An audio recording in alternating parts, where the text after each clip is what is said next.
Chapter 1 is called The Sound of the Shell. The boy with fair hair lowered himself down the last few feet of rock and began to pick his way toward the lagoon.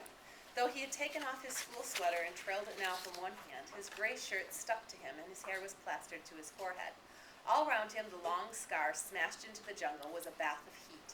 He was clambering heavily among the creepers and broken trunks when a bird, a vision of red and yellow, flashed upwards with a witch-like cry, and this cry was echoed by another. "Hi!" it said. "Wait a minute!" The undergrowth at the side of the scar was shaken, and a multitude of raindrops fell pattering. "Wait a minute," the voice said. "I got caught up!" The fair boy stopped and jerked his stockings with an automatic gesture that made the jungle seem for a moment like the home counties. The voice spoke again. "I can't hardly move with all these creeper things." The owner of the voice came backing out of the undergrowth so that twigs scratched on a greasy windbreaker. The naked crooks of his knees were plump, caught, and scratched by thorns. He bent down, removed the thorns carefully, and turned around. He was shorter than the fair boy and very fat. He came forward, searching out safe lodgments for his feet, and then looked up through thick spectacles. "Where's the man with the megaphone?" The fair boy shook his head. "This is an island. At least I think it's an island. That's a reef out in the sea. Perhaps there aren't any grown-ups anywhere." The fat boy looked startled. "There was that pilot, but he wasn't in the passenger cabin. He was up in front." The fair boy was peering at the reef through screwed-up eyes. "All them other kids," the fat boy went on. "Some of them must have got out. They must have, mustn't they?" The fair boy began to pick his way as casually as possible toward the water. He tried to be offhand and not too obviously uninterested, but the fat boy hurried after him. "Aren't there any grown-ups at all?" "I don't think so." The fair boy said this solemnly, but then the delight of a realized ambition overcame him. In the middle of the scar, he stood on his head and grinned at the reversed fat boy. "No grown-ups!" The fat boy thought for a moment. "That pilot." The fair boy allowed his feet to come down and sat on the steamy earth. "He must have flown off after he dropped us. He couldn't land here, not in a plane with wheels." "We was attacked." "He'll be back all right." The fat boy shook his head. "When we was coming down, I looked through one of them windows. I saw the other part of the plane. There were flames coming out of it." He looked up and down the scar. "And this is what the cabin done." The fair boy reached out and touched the jagged end of a trunk. For a moment he looked interested. "What happened to it?" he asked. "Where's it got to now?" "The storm dragged it out to sea. It wasn't half dangerous with all them tree trunks falling. There must have been some kids still in it." He hesitated for a moment, then spoke again. "What's your name?" "Ralph." The fat boy waited to be asked his name in turn, but this proffer of acquaintance was not made. The fair boy Ralph smiled vaguely, stood up, and began to make his way once more toward the lagoon. The fat boy hung steadily at his shoulder. "I expect there's a lot more of us scattered about. You haven't seen any others, have you?" Ralph shook his head and increased his speed. Then he tripped over a branch and came down with a crash. The fat boy stood by him, breathing hard. "My auntie told me not to run," he explained, "on account of my asthma." "Asthma?" "That's right, can't catch my breath. I was the only boy in our school that had asthma," said the fat boy with a touch of pride, "and I've been wearing specs since I was 3. He took off his glasses and held them out to Ralph, blinking and smiling, and then started to wipe them against his grubby windbreaker. An expression of pain and inward concentration altered the pale contours of his face. He smeared the sweat from his cheeks and quickly adjusted the spectacles on his nose. "Them fruit." He glanced around the scar. "Them fruit," he said. "I expect—" He put on his glasses, waded away from Ralph, and crouched down among the tangled foliage. "I'll be out again in just a minute." Ralph disentangled himself cautiously and stole away through the branches. In a few seconds, the fat boy's grunts were behind him, and he was hurrying toward the screen that still lay between him and the lagoon. He climbed over a broken trunk and was out of the jungle. The shore was fledged with palm trees. These stood or leaned or reclined against the light, and their green feathers were 100 feet up in the air. The ground beneath them was a bank covered with coarse grass, torn everywhere by the upheavals of fallen trees, scattered with decaying coconuts and palm saplings. Behind this was the darkness of the forest proper and the open space of the scar. Ralph stood, one hand against a gray trunk, and screwed up his eyes against the shimmering water. Out there, perhaps a mile away, the white surf flinked on a coral reef, and beyond that the open sea was dark blue. Within the irregular arc of coral, the lagoon was still as a mountain lake, blue of all shades and shadowy green and purple. The beach between the palm terrace and the water was a thin stick, endless apparently, for to Ralph's left, the perspectives of palm and beach and water drew to a point at infinity, and always, almost visible, was the heat. He jumped down from the terrace. The sand was thick over his black shoes, and the heat hit him. He became conscious of the weight of clothes, kicked his shoes off fiercely, and ripped off each stocking with its elastic garter in a single movement. Then he leapt back on the terrace, pulled off his shirt, and stood there among the skull-like coconuts, with green shadows from the palms and the forest sliding over his skin. He undid the snake clasp of his belt, lugged off his shorts and pants, and stood there naked, looking at the dazzling beach and the water. He was old enough, 12 years and a few months, to have lost the prominent tummy of childhood, and not yet old enough for adolescence to have made him awkward. You could see now that he might be a boxer, as far as width and heaviness of shoulders went, but there was a mildness about his mouth and eyes that proclaimed no devil. He patted the palm trunk softly, and, forced at last to believe in the reality of the island, laughed delightedly again and stood on his head. He turned neatly onto his feet, jumped down to the beach, knelt and swept a double armful of sand into a pile against his chest. Then he sat back and looked at the water with bright, excited eyes. Ralph, the fat boy lowered himself over the terrace and sat down carefully, using the edge as a seat. I'm sorry I've been such a time. Them fruit. He wiped his glasses and adjusted them on his button nose. The frame had made a deep pink V on the bridge. He looked critically at Ralph's golden body and then down at his own clothes. He laid a hand on the end of a zipper that extended down his chest. My auntie. Then he opened the zipper with decision and pulled the whole windbreaker over his head. There. Ralph looked at him sidelong and said nothing. I expect we'll want to know all their names, said the fat boy, and make a list. We ought to have a meeting. Ralph did not take the hint, so the fat boy was forced to continue. I don't care what they call me, he said confidentially, so long as they don't call me what they used to call me at school. Ralph was faintly interested. What was that? The fat boy glanced over his shoulder, then leaned toward Ralph. He whispered, They used to call me Piggy. Ralph shrieked with laughter. He jumped up. Piggy! Piggy! Ralph, please! Piggy clasped his hands in apprehension. I said I didn't want. Piggy! Piggy! Ralph danced out into the hot air of the beach and then returned as a fighter plane with wings swept back and machine-gunned Piggy. Chow! He dived in the sand at Piggy's feet and lay there laughing. Piggy! Piggy grinned reluctantly, pleased despite himself at even this much recognition. So long as you don't tell the others. Ralph giggled into the sand. The expression of pain and concentration returned to Piggy's face. Half a sec. He hastened back into the forest. Ralph stood up and trotted along to the right. Here the beach was interrupted abruptly by the square motif of the landscape. A great platform of pink granite thrust up uncompromisingly through forest and terrace and sand and lagoon to make a raised jetty 4 feet high.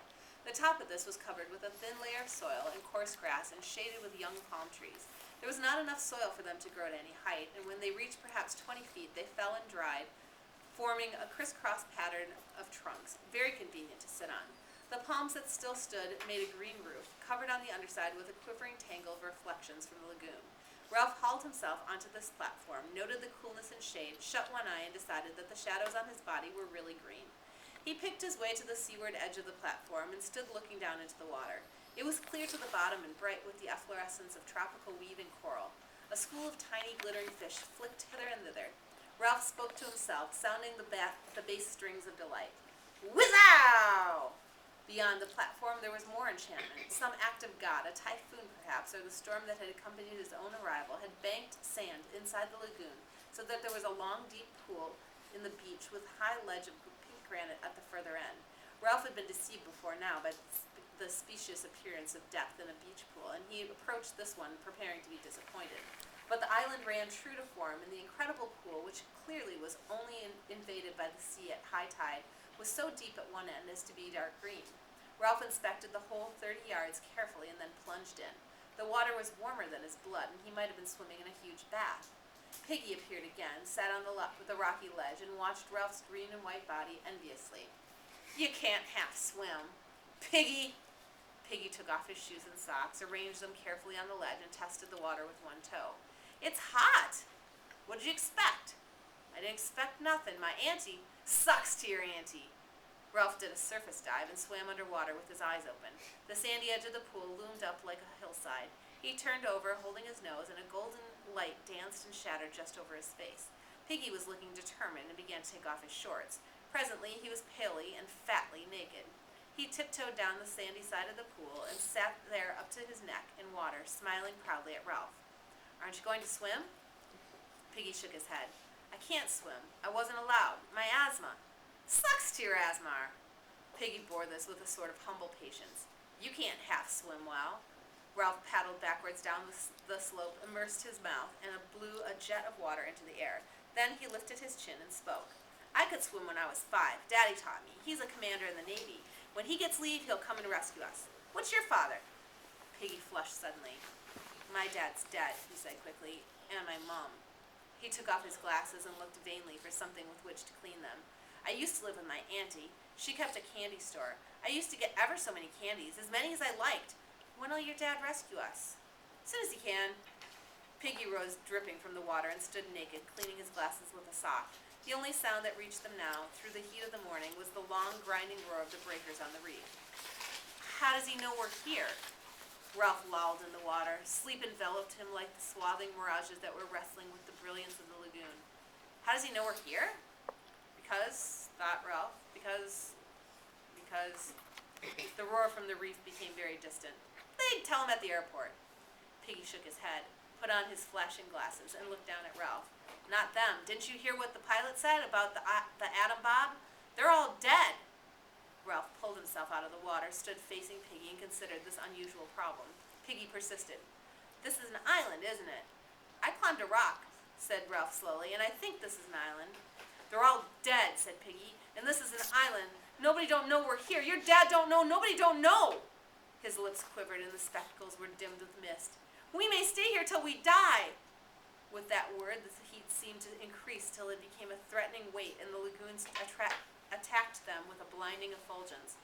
"Get my clothes," muttered Ralph. "Long there." He trotted through the sand, enduring the sun's enmity, crossed the platform and found his scattered clothes. To put on a gray shirt once more was strangely pleasing. Then he climbed the edge of the platform and sat in the green shade on a convenient trunk. Piggy hauled himself up, carrying most of his clothes under his arms. Then he sat carefully on a fallen trunk near the little cliff that fronted the lagoon, and the tangled reflections quivered over him. Presently he spoke. "We got to find the others. We got to do something."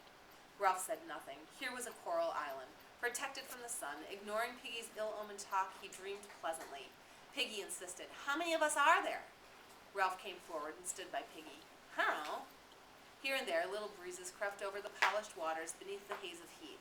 When these breezes reached the platform, the palm fronds would whisper, so that spots of blurred sunlight slid over their bodies or moved like bright winged things in the shade. Piggy looked up at Ralph. All the shadows on Ralph's face were reversed, green above, bright below from the lagoon. A blur of sunlight was crawling across his hair. "We got to do something." Ralph looked through him. Here at last was the imagined but never fully realized place leaping into real life.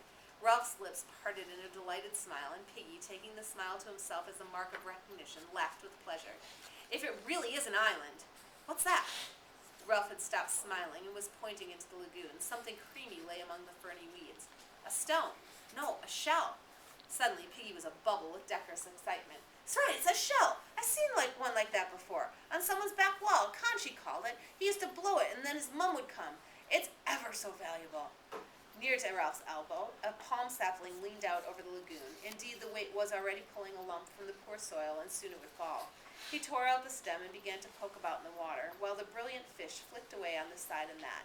Piggy leaned dangerously. "Careful, you'll break it." "Shut up." Ralph spoke absently. The shell was interesting and pretty and a worthy plaything, but the vivid phantoms of his daydream still interposed between him and Piggy, who in this context was an irrelevance. The palm sapling, bending, pushed the shell across the weeds. Ralph used one hand as a fulcrum and pressed down with the other till the shell rose dripping and Piggy could make a grab. Now the shell was no longer a thing seen, but not to be touched. Ralph, too, became excited. Piggy babbled. "Gosh, ever so expensive. I bet if you wanted to buy one, you'd have to pay pounds and pounds and pounds. He had it on his garden wall, and my auntie..." Ralph took the shell from Piggy, and a little water ran down his arm. In color, the shell was deep cream, touched here and there with fading pink. Between the point, worn away into a little hole, and the pink lips of the mouth, lay 18 inches of shell with a slight spiral twist, and covered with a delicate embossed pattern. Ralph shook sand out of the deep tube. "Mooed like a cow," he said. "He had some white stones too, and bird cage, and a green parrot. He didn't blow the white stones, of course, and he said, Piggy paused for breath and stroked the glistening thing that lay in Ralph's hands. Ralph! Ralph looked up. We can use this to call the others. Have a meeting. They'll come when they hear us. He beamed at Ralph. That was what you meant, didn't you? That's why you got the conch out of the water. Ralph pushed back his fair hair. How did your friend blow the conch? He kind of spat, said Piggy. My auntie wouldn't let me blow on account of my asthma. He said you blew from down here. Piggy laid a hand on his jutting abdomen. You try, Ralph. You'll call the others. Doubtfully, Ralph laid the small end of the shell against his mouth and blew. There came a rushing sound from its mouth, but nothing more. Ralph wiped the salt water off his lips and tried again, but the shell remained silent. He kind of spat. Ralph pursed his lips and spurted air into the shell, which emitted a low, farting noise. This amused both boys so much that Ralph went on squirting for some minutes between bouts of laughter. He blew from down here. Ralph grasped the idea and hit the shell with air from his diaphragm. Immediately the thing sounded. A deep, harsh note boomed under the palms, spread through the intricacies of the forest, and echoed back from the pink granite of the mountain. Clouds of birds rose from the treetops, and something squealed and ran in the undergrowth. Ralph took the shell away from his lips. Gosh! His ordinary voice sounded like a whisper after the harsh note of the conch. He laid the conch against his lips, took a deep breath, and blew once more. The note boomed again, and then, at his firmer pressure, the note, fluking up an octave, became a strident blare more penetrating than before. Piggy was shouting something, his face pleased, his glasses flashing. The birds cried, small animals scuttered. Ralph's breath failed. The note dropped the octave, became a low wubber, was a rush of air. The conch was silent, a gleaming tusk. Ralph's face was dark with breathlessness, and the air over the island was full of bird clamor and echoes ringing. I bet you can hear that for miles. Ralph found his breath and blew a series of short blasts. Piggy exclaimed, There's one! A child had appeared among the palms, about 100 yards from along the beach. He was a boy of perhaps 6 years, sturdy and fair, his clothes torn. His face covered with a sticky mess of fruit. His trousers had been lowered for an obvious purpose, and had only been pulled back halfway. He jumped off the palm terrace into the sand, and his trousers fell about his ankles. He stepped out of them and trotted to the platform. Piggy helped him up. Meanwhile, Ralph continued to blow till voices shouted in the forest. The small boy squatted in front of Ralph, looking up brightly and vertically. As he received the reassurance of something purposeful being done, he began to look satisfied, and his only clean digit, a pink thumb, slid into his mouth. Piggy leaned down to him. What's your name? Johnny. Piggy muttered the name to himself and then shouted it to Ralph, who was not interested because he was still blowing. His face was dark with the violent pleasure of making the stupendous noise, and his heart was making the stretched shirt shake. The shouting in the forest was nearer. Signs of life were visible now on the beach. The sand, trembling beneath the heat haze, concealed many figures in its miles of length. Boys were making their way toward the platform through the hot, dumb sand. 3 small children, no older than Johnny, appeared from startlingly close at hand, where they had been gorging fruit in the forest. A dark little boy, not much younger than Piggy, parted a tangle of undergrowth, walked onto the platform, and smiled cheerfully at everybody. More and more of them came. Taking their cue from the innocent Johnny, they sat down on the fallen palm trunks and waited. Ralph continued to blow short, penetrating blasts. Piggy moved among the crowd, asking names and frowning to remember them. The children gave them the same simple obedience that they had given to the men with megaphones. Some were naked and carrying their clothes, others half naked or more or less dressed, in school uniforms, gray, blue, fawn, jacketed, or jerseyed. There were badges, mottos even, stripes of color in stockings and pullovers. Their heads clustered above the trunks in the green shade. Heads brown, fair, black, chestnut, sandy, mouse-colored, heads muttering, whispering, heads full of eyes that watched Ralph and speculated. Something was being done. The children who came along the beach, singly or in shoes, leapt into visibility when they crossed the line from heat haze to nearer sand. Here, the eye was first attracted to a black, bat-like creature that danced on the sand, and only later perceived the body above it. The bat was the child's shadow, shrunk by the vertical sun to a patch between the hurrying feet. Even while he blew, Ralph noticed the last pair of bodies that reached the platform above a fluttering patch of black.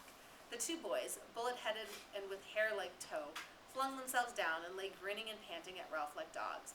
They were twins, and the eye was shocked and incredulous at such cheery duplication. They breathed together, they grinned together, they were chunky and vital.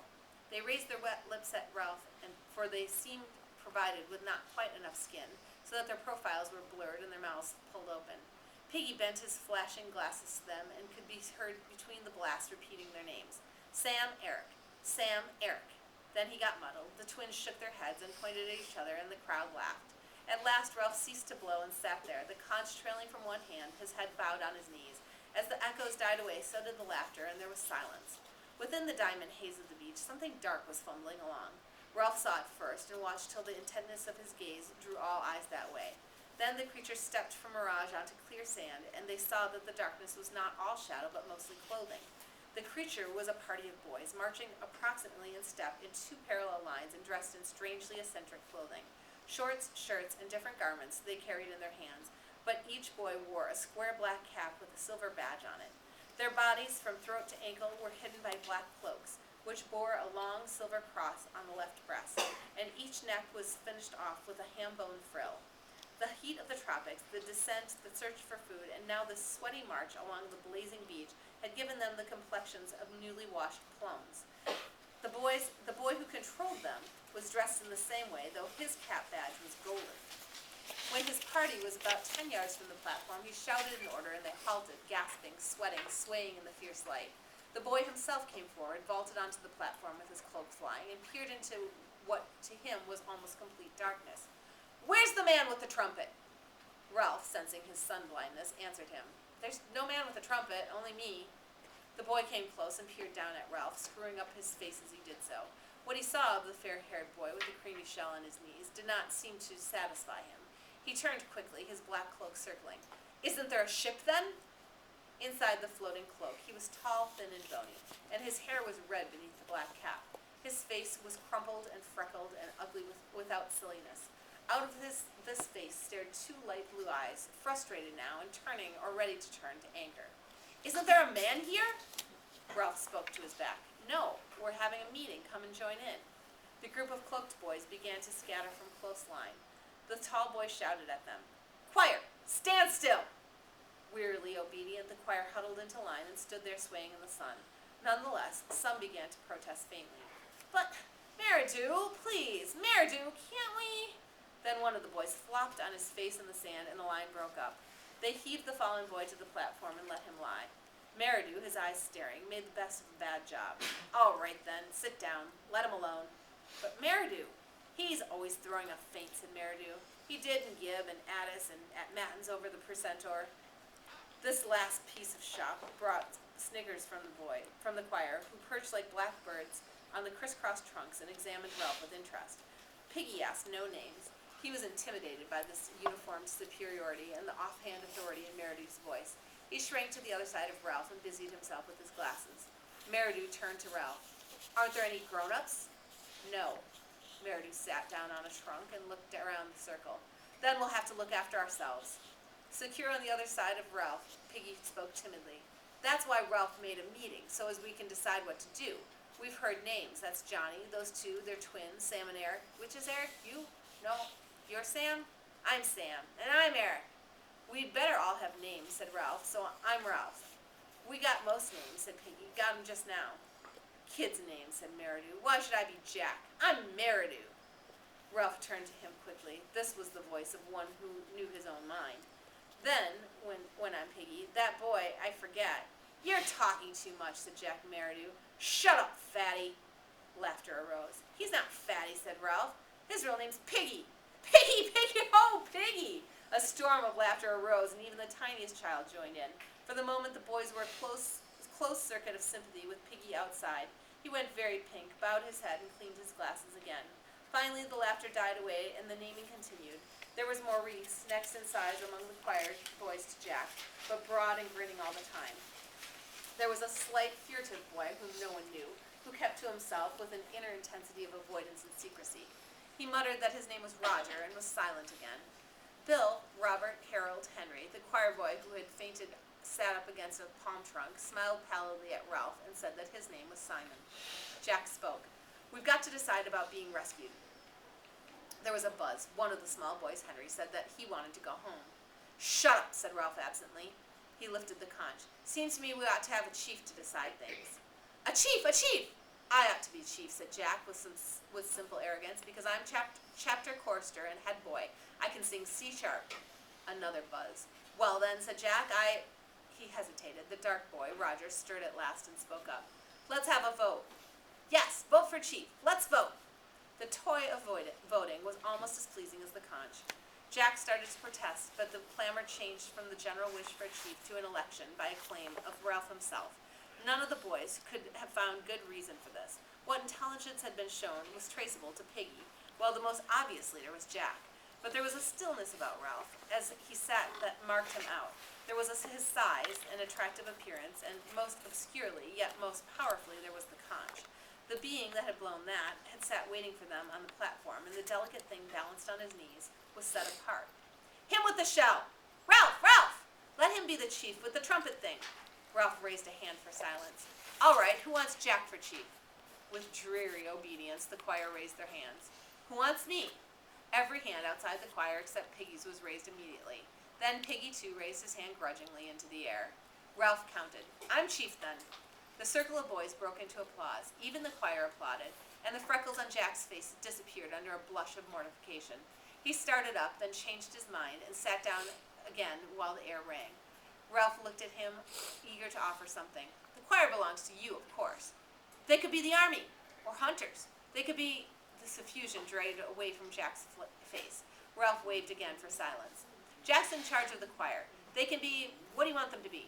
Hunters. Jack and Ralph smiled at each other with shy liking. The rest began to talk eagerly. Jack stood up. All right, choir, take off your togs.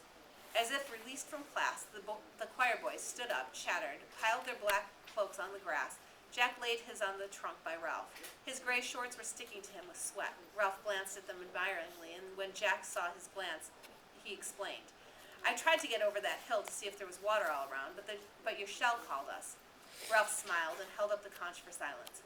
Listen, everybody, I've got to have time to think things out. I can't decide what to do straight off. If this isn't an island, we might be rescued straight away. So we've got to decide if this is an island. Everybody must stay around here and wait and not go away. 3 of us, if we take more, we'd get all mixed and lose each other. 3 of us will go on an expedition and find out. I'll go, and Jack, and he looked around the circle of eager faces. There was no lack of boys to choose from. And Simon. The boys around Simon giggled, and he stood up laughing a little. Now that the pallor of his faint was over, he was a skinny, vivid little boy with a glance coming up from under a hut of straight hair that hung down, black and coarse. He nodded at Ralph. I'll come. And I... Jack snatched from behind him a sizable sheath knife and clouted it into a trunk. The buzz rose and died away. Piggy stirred. I'll come. Ralph turned to him. You're no good on a job like this. All the same, we don't want you, said Jack flatly. 3's enough.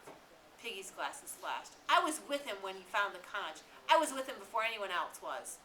Jack and the others paid no attention. There was a general dispersal. Ralph, Jack, and Simon jumped off the platform and walked along the sand past the bathing pool. Piggy hung bumbling behind them. If Simon walks in the middle of us, said Ralph, then we could talk over his head. The 3 of them fell into step. This meant that every now and then Simon had to do a double shuffle to catch up with the others. Presently, Ralph stopped and turned back to Piggy. Look! Jack and Simon pretended to notice nothing. They walked on. You can't come! Piggy's glasses were misted again, and this time with humiliation. You told him, after what I said. His face was flushed. His mouth trembled.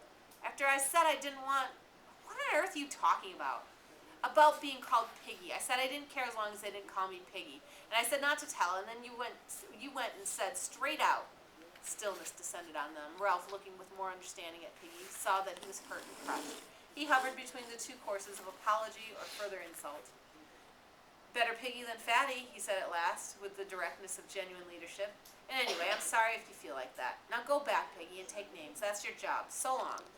He turned and raced after the other 2. Piggy stood, and the rose of indignation faded slowly from his cheeks. He went back to the platform.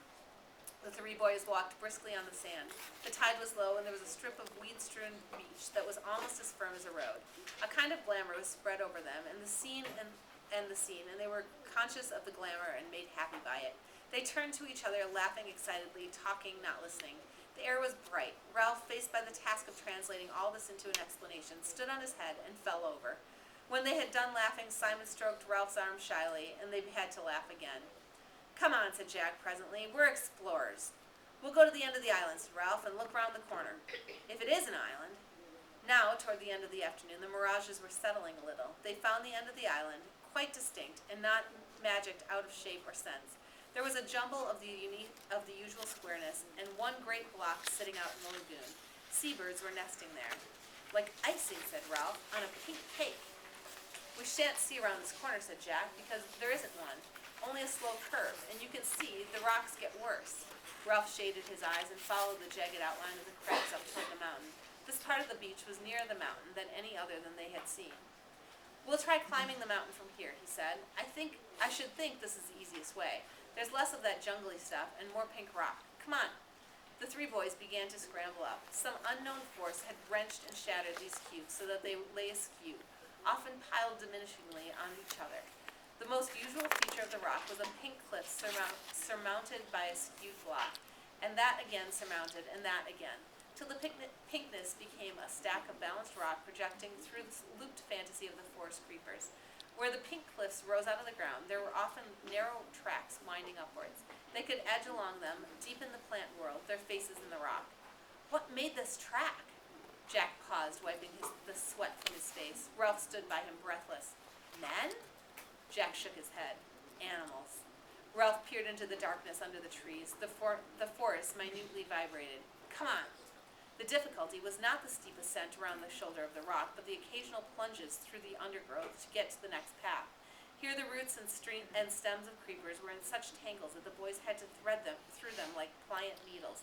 Their only guide, apart from the brown ground and occasional flashes of light through the foliage, was the tendency of slope. Whether this hole, laced as it was with the cables of creepers, stood higher than that. Somehow they moved up. Immured in these tangles, at perhaps their most difficult moment, Ralph turned with shining eyes to the others. "Wacko! Wizard! Smashing!" The cause of their pleasure was not obvious. All three were hot, dirty, and exhausted. Ralph was badly scratched. The creatures were as thick as their thighs and left little but tunnels for further penetration. Ralph shouted experimentally, and they listened to the muted echoes. "This is real exploring," said Jack. "I bet nobody's been here before." "We ought to draw a map," said Ralph, "only we haven't any paper." "We could make scratches on bark," said Simon, "and rub black stuff in." Again came the solemn communion of shining eyes in the gloom. "Wacko! Wizard!" There was no place for standing on one's head. This time Ralph expressed the intensity of his emotion by pretending to knock Simon down, and soon they were a happy, heaving pile in the underdusk. When they had fallen apart, Ralph spoke first. "Got to get on." The pink granite of the next cliff was further back from the creepers and trees so that they could trot up the path. This again led into more open forest so that they had a glimpse of the spread sea. With openness came the sun. It dried the sweat that had soaked their clothes in the dark, damp heat. At last the way to the top looked like a scramble over pink rock, with no more plunging through darkness. The boys chose their way through defiles and over heaps of sharp stone. "Look! Look!" High over this end of the island, the shattered rocks lifted up their stacks and chimneys. This one, against which Jack leaned, moved with a grating sound when they pushed. "Come on!" But not come on to the top. The assault on the summit must wait while the three boys accepted this challenge. The rock was as large as a small motor car. "Heave!" Sway back and forth. Catch the rhythm. "Heave!" Increase the swing of the pendulum. Increase. Come up and bear against that point of furthest balance. Increase. Heave! The great rock loitered, poised on one toe, decided not to return, moved through the air, fell, struck, turned over, leapt droning through the air, and smashed a deep hole in the canopy of the forest. Echoes and birds flew, white and pink dust floated. The forest further down shook as with the passage of an enraged monster, and then the island was still. Wacko! Like a bomb! Woo-hoo! Not for 5 minutes could they drag themselves away from this triumph, but they left at last. The way to the top was easy after that. As they reached the last stretch, Ralph stopped. Golly! They were on the lip of a circular hollow in the side of the mountain. This was filled with a blue flower, a rock plant of some sort, and the overflow hung down the vent and spilled lavishly among the canopy of the forest. The air was thick with butterflies, lifting, fluttering, settling. Beyond the hollow was the square top of the mountain, and soon they were standing on it. They had guessed before that this was an island, clambering among the pink rocks, with sea on either side, and the crystal heights of air. They had known by some instinct that the sea lay on every side. But there seemed something more fitting in leaving the last word till they stood on the top, and could see a circular horizon of water. Ralph turned to the others. "This belongs to us." It was roughly boat-shaped, humped near this end, with behind them the jumbled descent to the shore. On either side, rocks, cliffs, treetops, and a steep slope. Forward there, the length of the boat, a tamer descent, tree-clad, with hints of pink, and then the jumbly flat of the island, dense green, but drawn at the end to a pink tail. There, where the island petered out in the water, was another island, a rock, almost detached, standing like a fort, facing them across the green with one bold pink bastion. The boys surveyed all this, then looked out to sea. They were high up, and the afternoon had advanced. The view was not robbed of sharpness by mirage. "That's a reef, a coral reef. I've seen pictures like that." The reef enclosed more than one side of the island, lying perhaps a mile out and parallel to what they now thought of as their beach. The coral was scribbled in the sea as though a giant had bent down to reproduce the shape of the island in a flowing chalk line, but tired before he had finished. Inside was peacock water, rocks and weeds showing as in an aquarium. Outside was the dark blue of the sea. The tide was running so that long streaks of foam tailed away the reef, and for a moment they felt that the boat was moving steadily astern. Jack pointed down. "That's where we landed." Beyond falls and cliffs there was a gash visible in the trees. There were the splintered trunks and then the drag, leaving only a fringe of palm between the scar and the sea. There, too, jutting into the lagoon, was the platform, with insect-like figures moving near it. Ralph sketched a twining line from the bald spot on which they stood down a slope, a gully, through flowers, round and down to the rock where the scar started. "That's the quickest way back." Eyes shining, mouths open, triumphant, they savored the right of domination. They were lifted up, were friends. "There's no village smoke, and no boats," said Ralph, wisely. We'll make sure later, but I think it's uninhabited." "We'll get food," cried Jack. "Hunt, catch things, until they fetch us." Simon looked at them both, saying nothing, but nodding, till his black hair flopped backwards and forwards. His face was glowing. Ralph looked down the other way, where there was no reef. "Steeper," said Jack. Ralph made a cupping gesture. "That bit of forest down there, the mountain holds it up." Every point of the mountain held up trees, flowers and trees. Now the forest stirred, roared, flailed. The nearer acres of rock flowers fluttered, and for half a minute the breeze blew cool on their faces. Ralph spread his arms. "All ours." They laughed and tumbled and shouted on the mountain. "I'm hungry." When Simon mentioned his hunger, the others became aware of theirs. "Come on," said Ralph. "We've found out what we wanted to know." They scrambled down a rock slope, dropped among the flowers, and made their way under the trees. Here they paused and examined the bushes around them curiously. Simon spoke first. "Like candles, candle bushes, candle buds." The bushes were dark evergreen and aromatic, and the many buds were waxen green and folded up against the light. Jack slashed at one with his knife, and the scent spilled over them. "Candle buds!" "You couldn't light them," said Ralph. "They just look like candles." "Green candles," said Jack contemptuously. "We can't eat them. Come on." They were in the beginnings of the thick forest, plonking with weary feet on a track, when they heard the noises, squeakings, and the hard strike of hoofs on a path. As they pushed forward, the squeaking increased till it became a frenzy. They found a piglet caught in a curtain of creepers, throwing itself at the elastic traces in all the madness of extreme terror. Its voice was thin, needle-sharp, and insistent. The three boys rushed forward, and Jack drew his knife again with a flourish. He raised his arm in the air. There came a pause, a hiatus. The pig continued to scream and the creepers to jerk, and the blade continued to flash at the end of a bony arm. The pause was only long enough for them to understand what an enormity the downward stroke would be. Then the piglet tore loose from the creepers and scurried into the undergrowth. They were left looking at each other in the place of terror. Jack's face was white under the freckles.